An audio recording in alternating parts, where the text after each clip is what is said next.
Hi friends, మన ముందుకు spin off orange flower తీసుకొచ్చాం. ఇదైతే వాట్కా.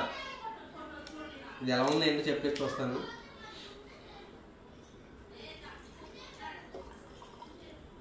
దీంట్లోకి మనం ఆరెంజ్ ఫ్లవర్ కాబట్టి పల్పి ఆరెంజ్ తీసుకున్నాను.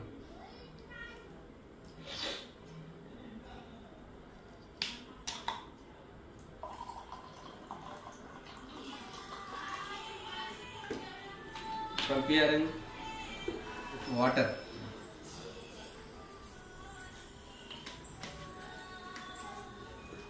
మన దీంట్లో స్టఫ్ వచ్చేసి చికెన్ మంచూరియా తీసుకున్నాము.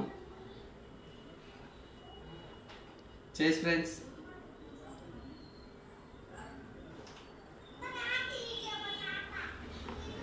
ఎందుకు కొద్దిగా ఘాటుగా ఉంది కానీ బాగుంది, ఫ్లేవర్ బాగా కుదిరింది. Okay friends, please follow me.